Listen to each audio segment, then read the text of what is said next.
ఉద్దేశంగా మనమందరం ఇప్పుడు ప్రతిజ్ఞ చేయబోతున్నాం. బాల్య వివాహాలు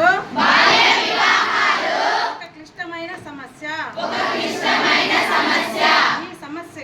ఈ సమస్యకి బాధ్యత వహించబోమని బాల్య వివాహాలను